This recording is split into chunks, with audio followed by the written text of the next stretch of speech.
موسیٰ علیہ السلام کو 9 ایسے معجزے ملے جو آپ کی نبوت کی صداقت اور نبوت پر کھلی دلیل تھی۔ لکڑی، ہاتھ، قحط، دریا، طوفان، ٹڈیاں، جوئیں، مینڈک اور خون۔ آل فرعون نے معجزات دیکھنے کے باوجود بہانے بنائے اور حضرت موسیٰ علیہ السلام کی حقانیت قبول نہ کی۔ الحمدللہ رب العالمین والصلاة والسلام علی رسولہ الامین، اما بعد۔ السلام علیکم ورحمۃ اللہ وبرکاتہ۔ میں محمد عامر سورہ بنی اسرائیل کی تفسیر لے کر حاضر ہو چکا ہوں۔ آج انشاءاللہ آیت نمبر 101 سے 104 تک کی تفسیر ہم پڑھیں گے۔ آئیے اس تفسیر کی شروعات کرتے ہیں ان آیتوں کی تلاوت سے۔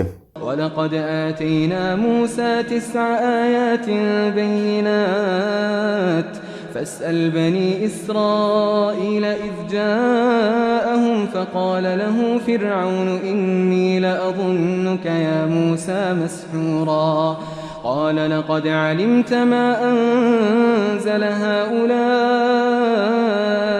إلا رب السماوات والأرض بصائر وإني لأظنك يا فرعون مثبورا فأراد أن يستفزهم من الأرض فأغرقناه ومن معه جميعا وقلنا من بعده لبني إسرائيل اسكنوا الأرض فإذا جاء وعد الآخرة جئنا بكم لفيفا۔ آیت نمبر 101 میں کہا گیا ہے، ہم نے موسیٰ کو 9 نشانیاں عطا کی جو صریح طور پر دکھائی دے رہی تھیں۔ واضح رہے کہ یہاں پھر کفار مکہ کو معجزات کے مطالبے کا جواب دیا گیا ہے، اور تیسرا جواب ہے۔ کفار کہتے تھے کہ ہم تم پر ایمان نہ لائیں گے جب تک تم یہ اور یہ کام کر کے نہ دکھاؤ۔ جواب میں ان سے کہا جا رہا ہے کہ تم سے پہلے فرعون کو ایسے ہی صریح معجزات 1-2 نہیں پے در پے 9 دکھائے گئے تھے۔ پھر تمہیں معلوم ہے کہ جو نہ ماننا چاہتا تھا اس نے انہیں دیکھ کر کیا کہا، اور یہ بھی خبر ہے کہ جب اس نے معجزات دیکھ کر بھی نبی کو جھٹلایا تو اس کا انجام کیا ہوا۔ وہ 9 نشانیاں جن کا یہاں ذکر کیا گیا ہے اس سے پہلے سورہ اعراف میں گزر چکی ہیں، یعنی لاٹھی جو اژدہا بن جاتا تھا، چمکدار ہاتھ جو بغل سے نکلتے ہی سورج کی طرح چمکنے لگتا تھا، جادوگروں کے جادو کو برسر عام شکست دینا، ایک اعلان کے مطابق سارے ملک میں قحط برپا ہو جانا، اور پھر یکے بعد دیگرے طوفان، ٹڈی دل، سرسریوں، مینڈکوں اور خون کی بلاؤں کا نازل ہونا۔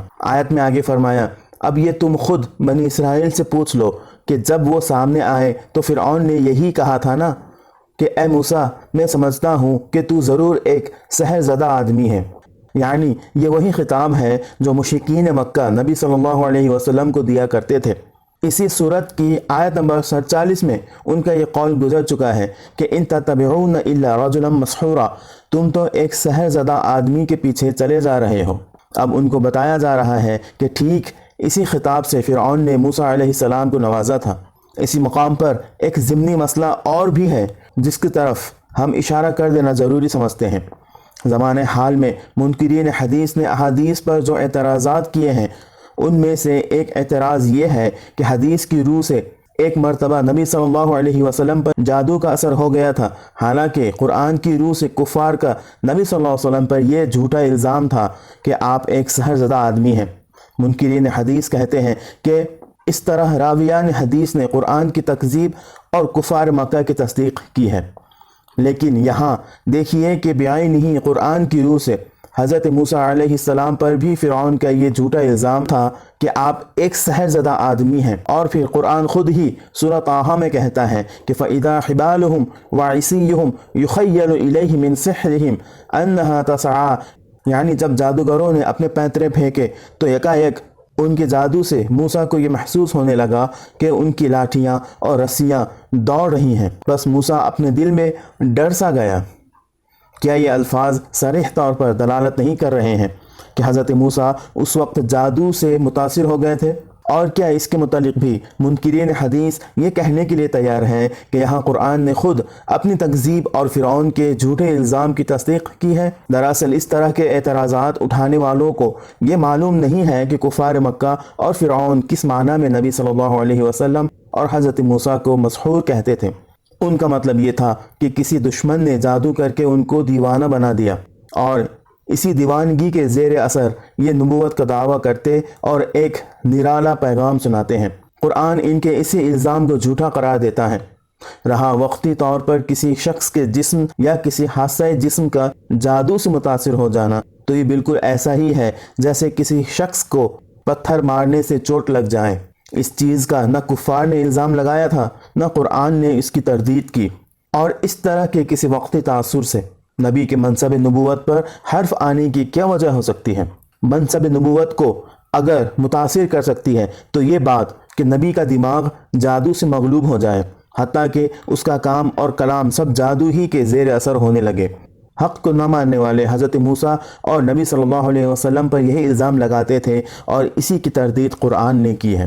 آیت نمبر 102 میں فرمایا، موسیٰ نے اس کے جواب میں کہا، تو خوب جانتا ہے کہ یہ بصیرت افروز نشانیاں رب السماوات والارض کے سوا کسی نے نازل نہیں کی ہیں۔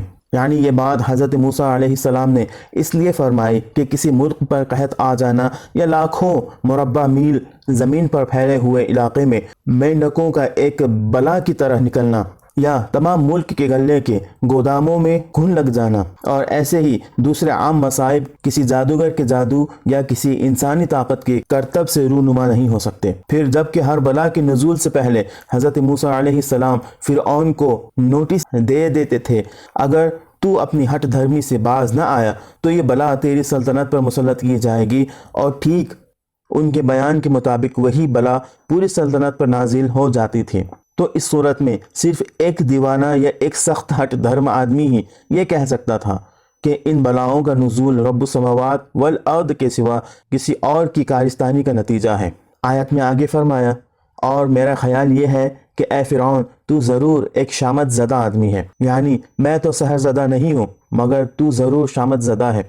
تیرا ان خدائی نشانیوں کے پے در پے دیکھنے کے بعد بھی اپنی ہٹ دھرمی پر قائم رہنا صاف بتا رہا ہے کہ تیری شامت آ گئی ہے۔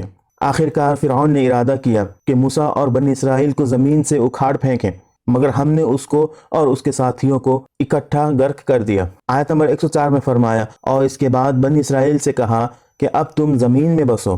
یہ ہے اصل غرض اس قصے کو بیان کرنے کی۔ مشرکین مکہ اس فکر میں تھے کہ مسلمانوں کو اور نبی صلی اللہ علیہ وسلم کو سرزمین عرب سے ناپید کر دیں۔ اس پر انہیں یہ سنایا جا رہا ہے کہ یہی کچھ فرعون نے موسیٰ علیہ السلام اور بنی اسرائیل کے ساتھ کرنا چاہا تھا، مگر ہوا یہ کہ فرعون اور اس کے ساتھی ناپید کر دیے گئے، اور زمین پر موسیٰ علیہ السلام اور ان کے ماننے والے ہی بسائے گئے۔ اب اگر اسی روش پر تم چلو گے تو تمہارا انجام اس سے کچھ بھی مختلف نہ ہوگا۔ پھر آیت میں آگے فرمایا، پھر جب آخرت کے وعدے کا وقت آن پورا ہوگا تو ہم تم سب کو ایک ساتھ لا حاضر کریں گے۔ آج کے لیے اتنا ہی۔ اللہ رب العزت سے دعا ہے کہ اللہ تعالی ہمیں ان آیتوں کو پڑھنے، سمجھنے اور ان پر عمل کرنے کی توفیق عطا فرمائے۔ آمین۔ وآخر دعوانا ان الحمد للہ رب العالمین۔ السلام علیکم ورحمۃ اللہ وبرکاتہ۔